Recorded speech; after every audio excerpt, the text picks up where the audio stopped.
Hello everyone, welcome back to IAS Cafe. My name is Priyanka. Let us begin with today's decoding session of the Hindu, 24th of August 2023.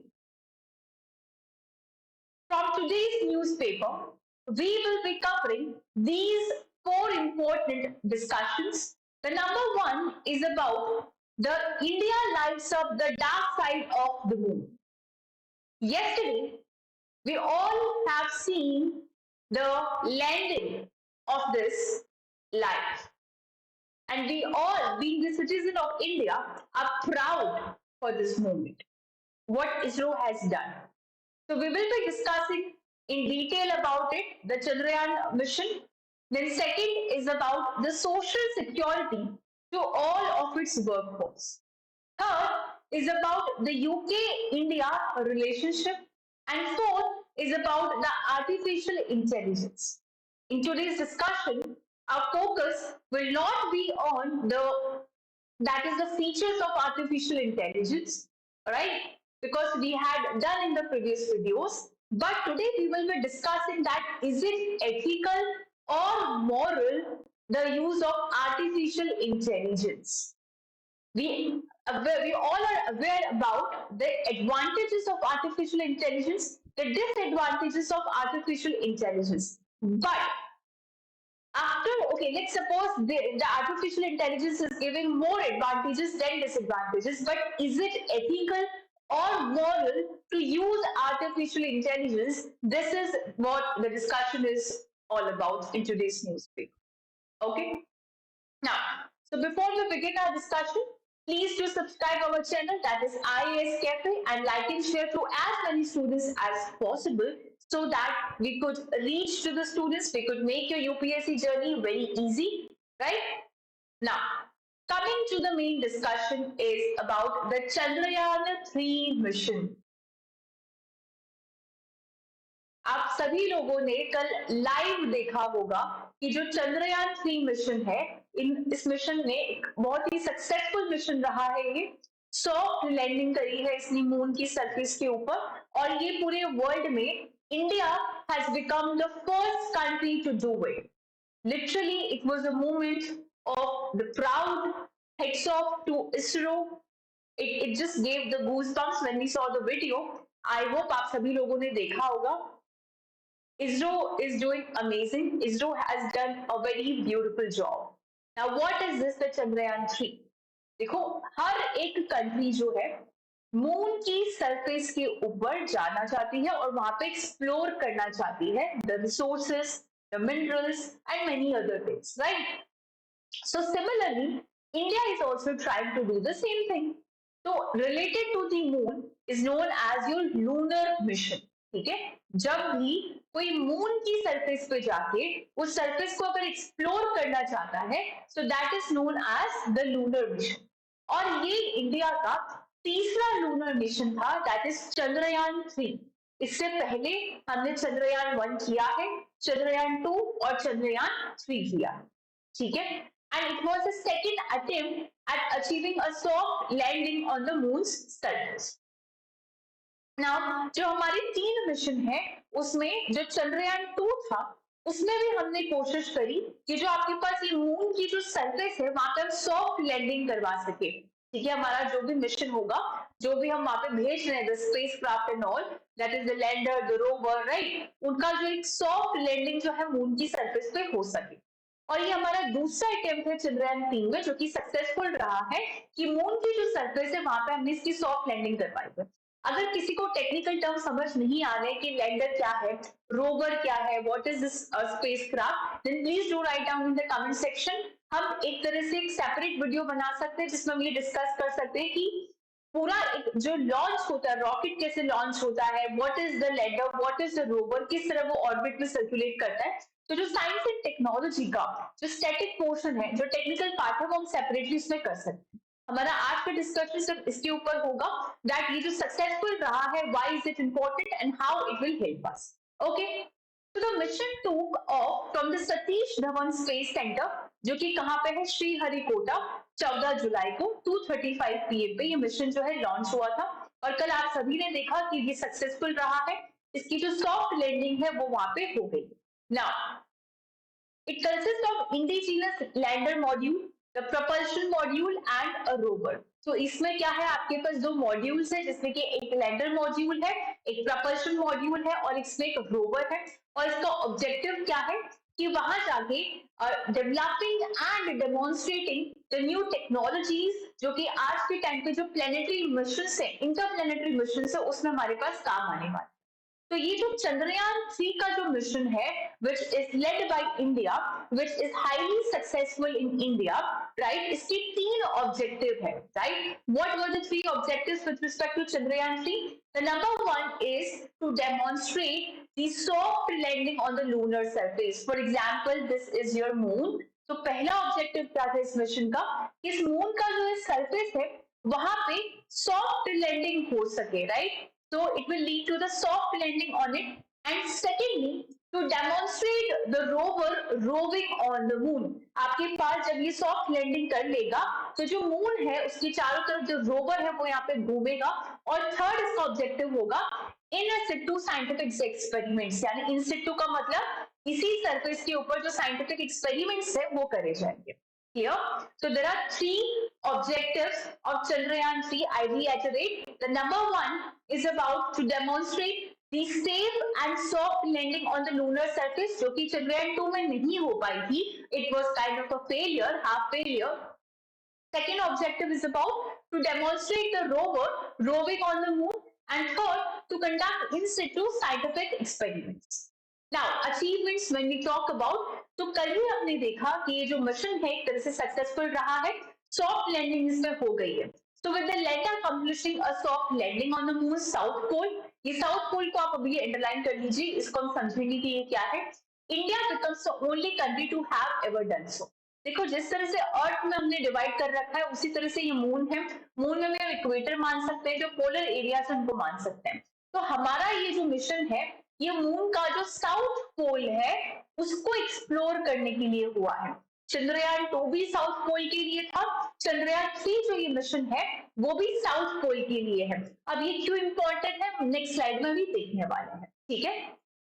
Now, a rover, which is a small vehicle that is meant to move around the moon surface, will come out of the lander. अब इसको ध्यान से समझेंगे कि ये पूरा आपके पास जो स्पेसक्राफ्ट का जो मिशन था इसमें सबसे पहले क्या होगा, सॉफ्ट लैंडिंग कराई, यानी कि इस तरह से I am not able to make the diagram, ठीक है। इस तरह से आपके कुछ वो जो ऑब्जेक्ट होता है, तो जो लैंडर है इसने कर लिया सॉफ्ट लैंडिंग, यानी ये अच्छी तरह से बिना क्रैश हुए इस सरफेस पे लैंड कर चुका है। अब इस लैंडर से जो रोवर होगा वो सेपरेट हो जाएगा, ठीक है। एक्चुअली जो रॉकेट होता है वो अलग अलग तरीके की होते हैं, एक होता है कि जब वो ऊपर जाता है फिर उससे कुछ जो है पोर्शन जो है अलग हो जाता है। तो सेम थिंग यहाँ पे है कि जो लैंडर जब मून की सरफेस पे आता है सॉफ्ट लैंडिंग हो चुकी है, उसके बाद अब ये जो रोवर है इससे अलग होगा और ये मून के चारों तरफ घूमेगा और इसकी जो इंफॉर्मेशन है वो हमको देगा, ठीक है। तो व्हाट इज सॉफ्ट लैंडिंग और व्हाई चंद्रयान 3 जो है वो साउथ पोल पे जाके लैंड किया है, ठीक है। तो फर्स्टली सॉफ्ट लैंडिंग क्या है and what is this importance of the south pole, वो हम यहाँ पे देखने वाले हैं। तो सिंपली सॉफ्ट लैंडिंग कुछ भी नहीं है, इट्स लाइक बिना क्रैश किए एक जेंटल तरीके से जो मून का सरफेस है वहां पर अगर आपकी लैंडिंग हुई है वो सॉफ्ट लैंडिंग हुई है। That is the soft landing simply means landing at a gentle controlled speed to not sustain the damage to a spacecraft, कि जो स्पेसक्राफ्ट भेजा गया था उसका कोई डैमेज नहीं हुआ है, कोई क्रैश नहीं हुआ है, कोई टेक्निकल ग्लिच नहीं देखा गया है, बहुत ही जेंटल तरीके से बिना क्रैश हुए मून का जो सरफेस है वहां पे ये लैंड कर चुका है। अब उसमें से जो रोवर है वो सेपरेट होगा, मून के चारों तरफ वो घूमेगा और वहां का जो इंफॉर्मेशन है वो हमें मिलने वाला है। Clear? Now second thing, the landing site is near the south pole of the moon at 70-degree latitude. All of the previous spacecraft to have landed on the moon have landed in the region near the equator, so it is safer. अब यहाँ पे south pole जो है उसका importance बताने की बात हो रही है कि इससे पहले जितने भी मून के लिए मिशंस हुए हैं, देखो मून का जो इक्वेटोरियल वाला जो हिस्सा है, जो इक्वेटोरियल वाला जो रीजन है, वहां पे अभी तक सारे मून मिशंस जो है लैंड किए थे और वो इजी भी थे। वाई? वो जोग्राफिकल जो रीजन है, वहां का जो टेराइन है, जो टेम्परेचर है, वो कंडक्टिव है कि आप वहां पे सस्टेनेबल ऑपरेशंस कर सकते हो, राइट? जो सनलाइट है वहां पे वो प्रेजेंट होती है, जिसकी वजह से आपको रेगुलर सप्लाई मिल पाती है for the self powered instrument. लेकिन इस बार का जो मिशन था और जो चंद्रयान 2 था और अभी का जो चंद्रयान 3 मिशन है, ये साउथ पोल पे हुआ है। यहाँ पे सनलाइट इनका प्रेजेंस नहीं है, इसका जो टेराइन है वो डिफिकल्ट है, इसका जो टेम्परेचर कंडीशन है वो बहुत ज्यादा डिफिकल्ट है, बिलो 230 डिग्री सेल्सियस नेगेटिव में यहाँ पे टेम्परेचर जो है वो जा सकता है। So these were not suitable conditions terrain wise, temperature wise. So this is the reason that India is successful. India has done it for the first time and it was not easy to do it. This creates difficulty in the operation of the instrument. In addition, there are large craters to all over the place. Okay. So finally, अब चंद्रयान 3 जब successful हो चुका है, जब soft landing हो चुकी है, अब रोवर उससे सेपरेट होगा, तो अब आगे क्या फायदा होने वाला है? अब next what is happening, what will happen in this mission, right? तो इसमें क्या है कि जो स्पेस क्राफ्ट गया है, जहां पे एक लैंडर है, एक रोवर है, राइट? लैंडर की सॉफ्ट लैंडिंग हो चुकी है, अब जो रोवर है वो सेपरेट होने वाला है। तो अब ये स्पेस क्राफ्ट में कुछ इंस्ट्रूमेंट जो है वो कैरी किए गए हैं, जिसमें आपके पास उन जो चीजें वो कैरी करते हैं एक्चुअली एक्सपेरिमेंट करने के लिए, उनको पे लोड बोला जाता है, right? That is a instrument which they carry in the spacecraft, उनको पे लोड बोला जाता है। And via this they will be observing, they will be recording कि स्पेस के अंदर क्या हो रहा है, what is happening in the space. It will give us more detailed information about the space, और ये जो इंफॉर्मेशन होगी फाइनली वो अर्थ के वहां पर रिले किया जाएगा साइंटिस्ट को कि आप एनालाइज करो, स्टडी करो, and you will be able to get more information about this space. We will be heading a step further with respect to the science and technology, with respect to the science and technology and the space. ठीक है? तो यहाँ पे 4 scientific payload है lander में, तो जो land किया है यहाँ पे 4 साइंटिफिक जो पेलोड है, जो लूनर क्वेक को स्टडी करने वाले हैं। जैसे अर्थ क्वेक होता है सरफेस, वैसे ही लूनर क्वेक होता है।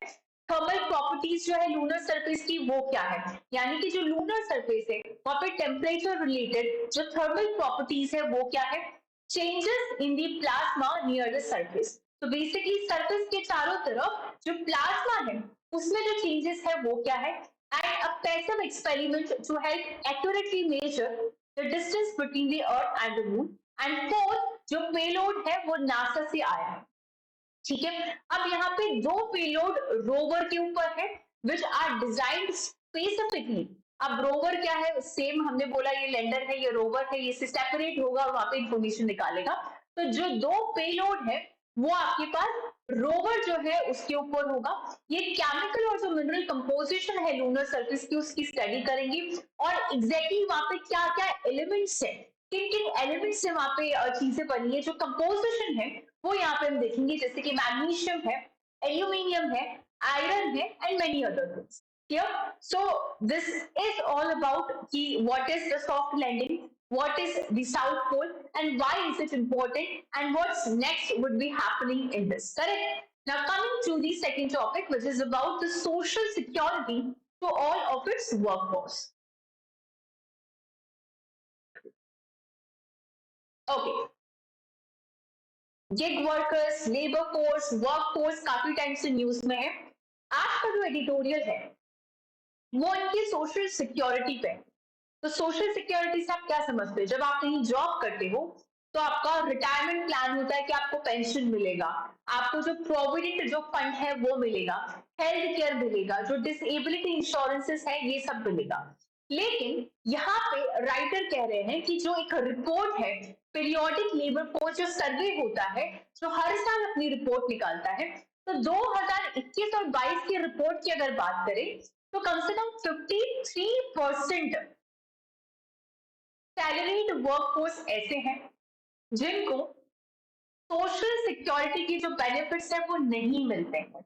जैसे कि प्रोविडेंट फंड, पेंशन है, और उनमें से 1.9% of the poorest, 20% of the quintile जो इंडिया का वर्कफोर्स है, उनको कोई भी बेनिफिट नहीं मिलता है। और अगर हम गिग वर्कर्स के बारे में बात करते हैं, जो कि अप्रोक्सीमेटली 1.3% है इंडिया के एक्टिव लेबर फोर्स का, उनको तो किसी भी तरह की सोशल सिक्योरिटी बेनिफिट नहीं मिलते। हम गिग वर्कर वाले लेक्चर में कर चुके हैं, ठीक है। तो इंडिया का जो सोशल सिक्योरिटी सिस्टम है, उसकी रैंकिंग आप देखोगे तो बहुत ही नीचे, आउट ऑफ 43 कंट्री हमारी रैंक जो है 40वें नंबर पे आती है। तो क्या ये सच है कि कंट्री में जो सरकार है, जो पॉलिसी मेकर्स है, वो सोशल सिक्योरिटी को पूरी तरह से इग्नोर कर रहे हैं? डेटा तो यही कह रहा है। देखो, while policies are often announce, तो जब भी पॉलिसीज अनाउंस करी जाती है, budgetary allocation has always been limited and utilisation even less so. तो अगर हम जब भी पॉलिसी मेकिंग के बारे में बात करें, ये बजट से जब पैसा एलोकेट होता है सोशल सिक्योरिटी को लेके, वो बहुत कम होता है, और जितना भी अमाउंट मिलता है उसका यूटिलाइजेशन ही नहीं होता है। एक तो कम मिल रहा है और उसका यूटिलाइजेशन ही यहाँ पे नहीं हो रहा है। फाइनेंशियल ईयर 2011 की बात करें तो national social security fund was set up for the unorganized sector workers with an initial allocation of just 1000 rupees crore, और बाद में लिखा गया कि ये जो है यूज ही नहीं हुआ है। तो यहाँ पे सरकार की अकाउंटेबिलिटी पे डाउट होता है, यहाँ पे गुड गवर्नेंस पे क्वेश्चन उठता है, यहाँ पे करप्शन के जो केसेस पे सवाल उठता है। सीएजी की अगर रिपोर्ट के बारे में बात करूं, that is the controller and auditor general का जो ऑडिट हुआ था on the scheme financial 17, they identified that 1987 crore जो है पैसा यूटिलाइज ही नहीं हुआ है। Take the national social assistance programme, जो कि 1990s में हुआ था, जिसका फोकस क्या था? Old age for individuals with no able bodied earners in the household, जो कि एलिजिबल थे। कोई कोई क्लू नहीं है कि वो पैसा कितना यूज हुआ है, कहाँ है, नथिंग। सो सिमिलरली जून 2023 में 22 में सीएजी ने सेम चीज जो है आइडेंटिफाई करी। हरियाणा में we have seen the same thing. So this is the situation. अब कंपेयर करते हैं स्कीम्स को ओवरसीज में, यानी कि इंडिया के बाहर जो कंट्रीज है, वहां पे सोशल सिक्योरिटी को लेके जो कंडीशंस है वो क्या है, what they are doing with respect to this matter. Okay, तो the number 1 is Brazil. Brazil का जो जनरल सोशल सिक्योरिटी स्कीम है, वो कंट्रीब्यूशन के बेसिस पे है। That is substituting the income loss for a worker whether in the partial or full.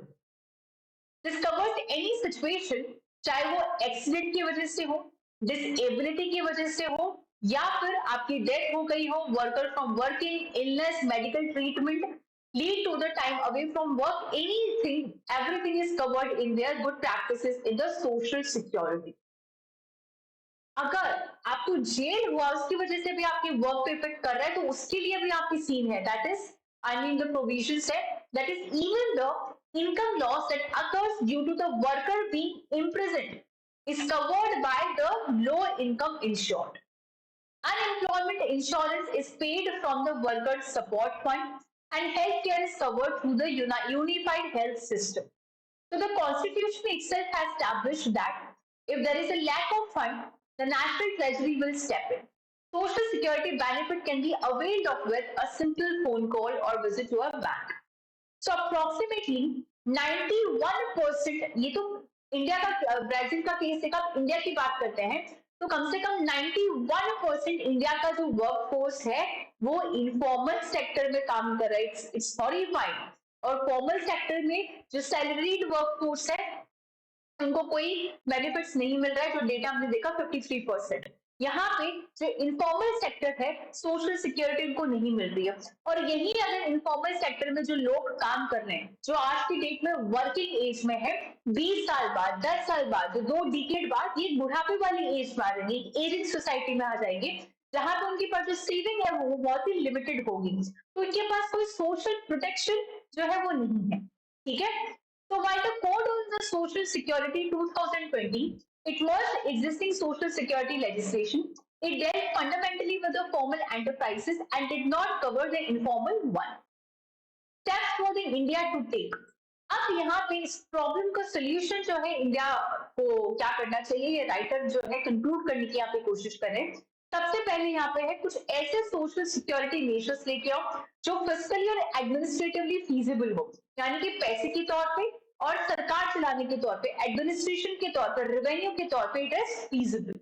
Second, तीन broad principles जो है राइटर कहते हैं कि उनके दिमाग में आता है जो कि वहां पे उनको करना चाहिए। पहला, हमारे पास जो employer provident fund organisation system है, that is EPO system formal workers के लिए, आप उसको एक्सपेंड करो। जो इनफॉर्मल वर्कर्स है with a meaningful income, partial contributions can be elicited with pursuing informal enterprises to formalize their total contribution. And for दोस्त जो कि अनएम्प्लॉयमेंट है और वो काम करना नहीं चाहते हैं या फिर वो भी पैसा नहीं कमा रहे हैं, सरकार को उनके लिए कोई ना कोई जो स्टेप है वो लेना चाहिए। So it is estimated that the cost of providing the social protection to the poorest is 20% of the workforce would lead to 1.37 trillion of the this person. Okay. So it was यहाँ पे अब सरकार का एक initiative है, उसकी एक तारीफ बोल सकते हो कि वो यहाँ पे करी जा रही है, that it was heartening to see the government push for code on social security in 2020, which sought to provide a statutory framework to enable the social security for the urban and the rural poor, the construction workers, those in the gig industry and informal sector workers. It proposed the provision of the life insurance, the disability insurance, the accident insurance, as well as the maternity and the healthcare benefits. The push for the greater digitization under the e-Shram platform has enabled the enrollment of approximately 300 million workers. हालांकि ये steps अच्छे हैं, but और भी बहुत सारी चीजें जो है हमको करनी पड़ेगी, जैसे कि जो ई श्रम प्लेटफॉर्म है इट्स नाइस, बट ये जो इनफॉर्मल सेक्टर पे काम करने वाली वर्कर्स हैं उन पे एक रजिस्ट्रेशन का बर्डन डालता है, जिनको they have to require to furnish a self declaration, share their Aadhaar card and many more to foster the registry. So bringing employer into the process would have enabled the formalization of employee-employer relationships. We could have done much more, pushing the informal employers to make social security entitlements mandatory and not voluntary. फिर यहाँ पे बोला है कि एक pen India labour force जो card है इसको बढ़ावा देना चाहिए, ठीक है, along with the expansion of existing social schemes. So such expansion requires loosening of existing restrictions जो कि benefit portability पे है, जैसे कि 90-day mandatory cooling period जो है, तो यहाँ आपको थोड़ा सा चेंज लाना पड़ेगा। स्पेशल अटेंशन देना पड़ेगा डोमेस्टिक वर्कर्स को जो कि बिल्कुल भी श्योर नहीं है तो उनका जो एम्प्लॉयमेंट है वो कभी भी टर्मिनेट यहाँ पे हो सकता है। Right about the benefits, like you have to raise the awareness about the social security to ensure that more workers are aware of their available benefits. Then organizations जैसे कि self employed होते हैं, women association, इनको भी आगे आना चाहिए, and they should provide a greater information on the social security rights. Okay, so this was all about this. I hope it is clear. Take a time of 1 minute. Feel free to ask any doubt. Write down in the comment section. Recall whatever we have studied, and then we can move to the next topic. Okay.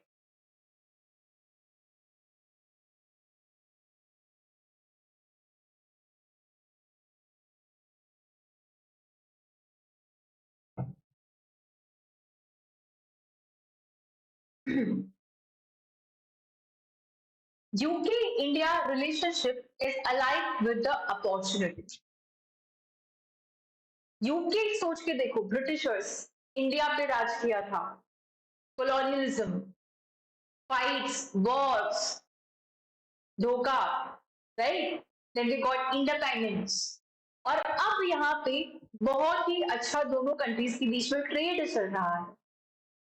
तो यहाँ पे writer का कहना है कि UK और India का जो रिलेशनशिप है आज भी जिंदा है, जिसमें बहुत सारी जो अपॉर्चुनिटीज है वो देखी जा सकती है, और इस अपॉर्चुनिटीज में ना सिर्फ ट्रेड के बारे में बात हो रही है, और भी बहुत सारी चीजें हैं जिसमें हम फोकस कर सकते हैं, ये राइटर का कहना है। जैसे कि the strong partnership extend far beyond the trade and investment into culture, sport, education and tourism too. It is a fantastic to see India, the world's largest democracy. तो यहाँ पर राइटर का कहना है कि अगर हम इंडिया को आज की डेट में देखें तो ये बहुत ही ज्यादा एक it's golden time for India that is developing in a very good way. एक डेमोक्रेटिक कंट्री जो कि डेवलपिंग है वो G20 जैसे फोरम को लीड कर रही है. The UK has long held the belief in trade as a force for growth and prosperity. So it is why we advocate, we means the writer, for free and fair trade at the WTO, and why we are taking advantage of the newly recovered powers to foster trade links with becoming economies such as India. तो यहाँ पे पूरी तरह से जो discussion है वो यहाँ पे जो ट्रेड हो रहा है इंडिया का और आपके पास जो यूके है उसका उससे रिलेटेड है और किस तरह से हम दूसरी तरफ भी इसके बारे में बात कर सकते हैं वो यहाँ पे बताया गया है कि इंडिया का अगर मिडिल क्लास कैटेगरी की बात करते हैं तो it grows to a quarter of billion middle class consumers by 2050. Any improvements on our current trading relationships could be a huge boost for UK businesses. It is no secret that UK and India shares a thriving trading relationship, which was worth of this billion in 2020. New figures from UK's Department for Business and Trade reveals that India retained its position as UK's second largest source of investment projects in the last financial year. India का ये जो case है trade के लिए it is improving and importantly our trade and investment relationship goes both ways. In fact India का जो sixth largest investor है अप्रैल 2000 से लेके मार्च 2023 तक यूके ने कम से कम 34 बिलियन जो यहाँ पे इन्वेस्ट किया है जो ऑब्वियसली जॉब की अपॉर्चुनिटीज क्रिएट करेगा, ग्रोथ की जो अपॉर्चुनिटीज है वो यहाँ पे क्रिएट करेगा. पिछले ही महीने की बात करते हैं तो UK was chosen as the home of Tata Group first giga factory outside the India. देखो टाटा जो ग्रुप है उन्होंने डिसाइड किया कि इंडिया के बाहर हम हमारी पहली गीगा फैक्ट्री जो है लगाने वाले हैं जिसमें यूके वाज द प्लेस जो जिसको चूज किया गया इन अ मूव. तो ऑब्वियसली ये बहुत सारी जो जॉब अपॉर्चुनिटीज है वो क्रिएट करने वाला है. बट यूके और इंडिया का ये जो स्ट्रॉन्ग पार्टनरशिप है ये ट्रेड से बहुत आगे है. आप कल्चर में इन्वेस्ट करके देखो, स्पोर्ट में करो, एजुकेशन में करो, टूरिज्म में करो. प्राइम मिनिस्टर जी हमारे जो कंट्री के उनका एक फ्रेज है that there is very much a living bridge between our nations. You only have to look at our shared love of Bollywood to see this in action. Modi ji कहते हैं कि आप हमारी बॉलीवुड के एक्शन की थ्रू देखो कि सिर्फ ट्रेड नहीं बहुत सारी चीजें जो है दोनों कंट्रीज कर सकती है. जैसे कि जो मूवीज है जिनकी शूटिंग हुई थी वहां पे यूके साइड में दैट इज कभी खुशी कभी गम वाज देयर, तो छोटे मियां बड़े मियां वाज देयर. तो एक वाइब्रेंट डायस्पोरा जो अपॉर्चुनिटीज है वो है जो कि जिस पर हम काम कर सकते हैं अलोंग विद द ट्रेड.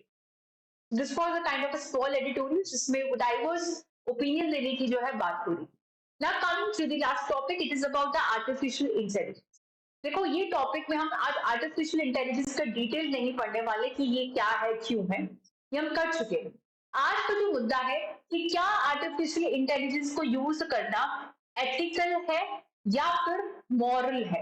अब आप बोलो कि डिफरेंस क्या है एथिकल और मॉरल के अंदर. तो पहले हम ये समझते हैं कि आर्टिफिशियल इंटेलिजेंस क्या होता है. ठीक है, एक ऐसा प्रोसेस है जिसमें मशीन्स ह्यूमन इंटेलिजेंस की तरह काम करती है. उनको ह्यूमन इंटेलिजेंस की जरूरत नहीं पड़ती, वो खुद डिसीजन मेकिंग कर रही है, ह्यूमंस की तरह काम कर रही है. तो क्या अभी जो न्यूज है वो ये है दैट इंक्रीजिंगली जितनी भी ज्यादा आपके पास जो डिसीजन मेकिंग है जैसे कि मोस्टली गवर्नेंस के अंदर है उन सब में आर्टिफिशियल इंटेलिजेंस का जो यूज है वो बहुत ज्यादा बढ़ रहा है.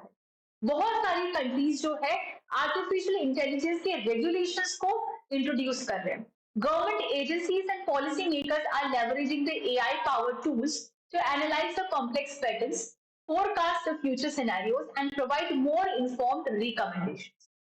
अब बात हो रही कि यहाँ पे एथिकल जो चैलेंजेस है उसके बारे में. तो सबसे पहले एक टर्म होता है एथिक्स और एक टर्म है आपके पास moral. GS paper 4 very important, ethics के पेपर से आप इसको लिंक कर सकते हो. देखो, मॉरल का मतलब होता है एक इंडिविजुअल के हिसाब से सही और गलत क्या है। मुझे लगता है that alcohol consumption is bad for the health, और जो भी अल्कोहल लेता है वो कैरेक्टरलेस है।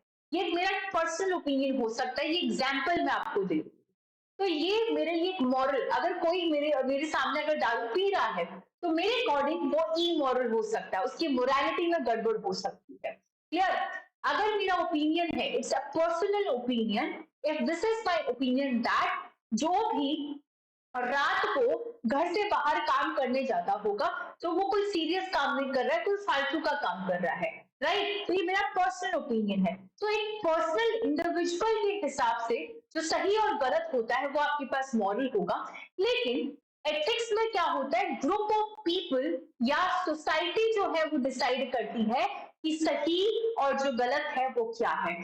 फॉर एग्जाम्पल, आप महाराष्ट्र, गुजरात या कुछ बैंगलोर मेट्रो सिटीज में चले जाओ, intercaste marriage is highly acceptable, living relationship is highly acceptable. But वहीं आप गांव में चली जाओ, वहां की जो सोसाइटी है, वहां के जो ग्रुप ऑफ पीपल है, उनको लिविंग रिलेशन अनएथिकल लगता है, दे डोंट एंटरटेन इट। तो उनके हिसाब से सही गलत है वो अलग है। तो एथिक्स में जो ग्रुप ऑफ पीपल है एज अ सोसाइटी एंटरटेन करते हैं, लेकिन morality is related to the individual, कि मुझे तो लगता है कि दारू पीने में कोई प्रॉब्लम नहीं है, मैं तो पीऊंगी चाहे जो सोचे या ना सोचे, क्या फिर मुझे लगता है कि alcohol is bad, it should not be consumed, right? So this is about the difference between the ethics and morality. Now coming to the topic कि artificial intelligence का जो यूज है, क्या वो एथिकल है, क्या वो मॉरल है? एथिकल चैलेंजेस जो है उसमें क्या है, और जो मोरालिटी है वो यहाँ पे क्या है, वो आप यहाँ पे देखेंगे। ठीक है? तो ethical challenges, there is a person जिनका नाम है इमैनुअल कैंट। ये इनकी एक एथिकल फिलॉसफी है जो किसी भी इंडिविजुअल का जो मॉरल ड्यूटी है, ऑटोनॉमी है, रैशनैलिटी है, उस पर एम्फोसिस करते हैं। तो अगर इनके एथिकल फंडों को यहाँ पे लगाया जाए तो जो आर्टिफिशियल इंटेलिजेंस जो डिसीजन मेकिंग में यूज हो रही है उसके बहुत ही ज्यादा सीरियस कंसर्न सामने आ रहे हैं। द पर्सन या फिर इंस्टीट्यूशन जो भी एआई को यूज कर रहे हैं वो एक मॉरल रिस्पेक्ट और रिस्पॉन्सिबिलिटी को एब्जेक्ट कर सकते हैं। ठीक है? कैसे, यहाँ पे देखते हैं। यहाँ पे the laws were designed to govern the robotic behavior, aiming for the ethical action, but within the asimov fictional world the laws lead to unexpected and often paradoxical outcomes। तो यहाँ पे क्या बात हो रही है कि जब क्वेश्चन उठता है तो लोग कहते हैं कि नहीं, कुछ लॉज भी डिजाइन किए गए हैं जिसमें रोबोटिक के बिहेवियर को गवर्न करते हैं, लेकिन यहाँ पे ये कहना है कि उसके एक बहुत ही ज्यादा पैराडॉक्सिकल आउटकम जो है सामने आने वाला है। अगर आप एआई को डिसीजन मेकिंग के अंदर अडॉप्ट करते हो तो उसके ऑब्वियसली बेनिफिट के साथ साथ कुछ पोटेंशियल पिटफॉल्स जो है, नेगेटिव्स जो है वो आपके सामने आने वाले हैं। जैसे कि the attempt to codify ethics into rules, whether for robot or the complex governmental decision making, ये inherent challenges को दिखाता है in the translating the human and moral complexity into the algorithm form। कि किस तरह से आप ह्यूमन नेचर को एक एल्गोरिथम फॉर्म में कन्वर्ट करोगे, it is highly challenging. Every human is different, humans are humans, humans are not machines, every human respond differently, they react differently, so how you will inculcate that morality into a machine?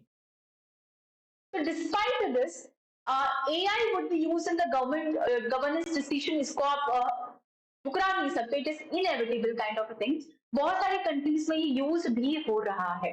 ठीक है? तो programming the computer to be ethical ये बहुत ज्यादा difficult है। अगर आप किसी कंप्यूटर को चेस खिलाना सिखा रहे हो तो वो बहुत ज्यादा इजी हो जाएगा। तो यहाँ पे मशीन एजेंट्स की कुछ कैटेगरीज है, कुछ एजेंट्स है जिनको यहाँ पे आप प्रॉब्लम्स जो है क्रिएट करने की बात कर सकते हो। अब सीधा आ जाते हैं कंसर्न के ऊपर। देखो, सबसे बड़ा जो कंसर्न वो है मेरे according that AI turning against the human. वो ह्यूमन, जब ह्यूमन की तरह आप उनको कंट्रोल दे रहे हो तो वो ह्यूमन के अगेंस्ट ही काम करेगी। डेटा प्राइवेसी के इश्यूज आएंगे, discriminatory the societal bias, mass surveillance, tax addiction, exacerbating inequalities, risk of unemployment.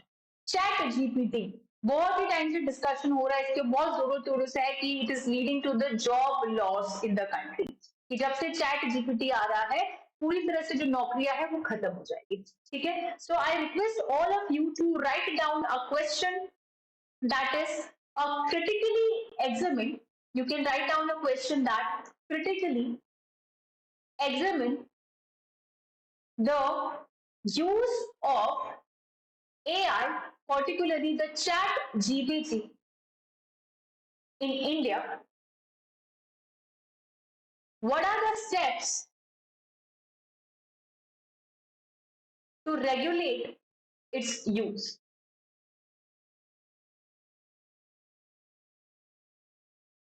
So 50 words,